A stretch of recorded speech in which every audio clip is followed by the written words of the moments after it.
Hi, my the video I was making got interrupted several times with technical errors, so I hope it came out okay. But it's probably oh, there we go, Big Ben. So it's 1 o'clock here. All right, but what I want to talk about very briefly is something interesting to me, which is free will. Free will. Now, here's the thing: that on the materialist view of the universe, which is the view of, let's say, physics, not just classical physics, but all physics, right? All that there is stuff. There's just stuff. There's no mind that's different from or outside of or like a froth on the top of a wave riding on the stuff. There's just stuff. So if that's true, and that's the uh, paradigm of our entire modern science, okay, that, that it's all material, then you would have to say that free will, in the sense that we mean it, can't exist. It can't exist because everything is determined by the laws of physics and quantum mechanics and so forth. Electricity and what have you. All of these laws is determining every single interaction in the entire universe, including our brains, you know, which again is just a big bunch of stuff in there. And our brains and our behaviors and what's coming out of my mouth and what I'm saying to you right now and, the little wrinkle in my shirt and whatever, it's all the same. Okay? Now, back when I was studying philosophy, I said, well, um, if if it can't exist, free will, if free will can't exist, then it doesn't exist. And if it doesn't exist, and I think it does exist, then I'm suffering from some sort of illusion. There's an illusion. I'm wrong. It doesn't exist.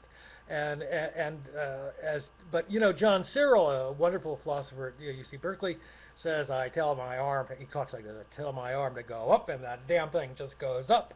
And he's right. you know, I mean, if me being a free agent in the world is an illusion, it's a hell of a good illusion because everybody believes it. And that, my friends, is a big problem. I think a big elephant in the room for materialist science and for modern philosophy. And it is, in the last one I showed you, this little book, it is addressed here by, in Mind and Cosmos, by Tom Nagel, Thomas Nagel, Mind and Cosmos. Get it, read it, enjoy it. Um, and I just want to say, from my point of view, God introduced free will. Okay, that's what I think. Is God gave us free will, and when He gave us free will, He gave us moral responsibility. Yeah.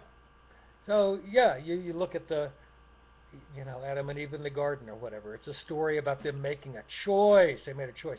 They weren't constrained according to the biblical model. They weren't constrained. It wasn't just a bunch of God created them in a certain way, and Adam was going to be tempted, and Eve was going to fall for the wiles of the snake, and it was all inevitable, and this is exculpatory of Adam and Eve, and why do they get blamed, and God is so unfair. No, the Bible believes in free will, you know, uh, and so do I. And the reason I believe in it is not because it's in the Bible. The reason I believe in it is I experience it, dude. I experience it. I experience it all the time. I know when I make a bad choice, like it's my bad choice. I'm not going to go say, oh well, the little atoms bounced around a certain way, and I decided to, goof off today instead of going to the gymnasium. No, I don't cop that. So I just want to say to you also that a lot of what you see in the universe is kind of sort of a result of the way God did it. All right? The way He did it. And the way He did it includes free will and includes things kind of running on their own in this extent that that they are not entirely predetermined by God. He has created it in that way. And so what am I saying? I'm saying John Calvin was wrong. All right, he was wrong.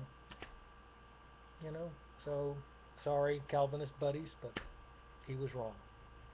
Anyway, good stuff to think about. You know, um, just ponder it, and it's all okay. Praise God.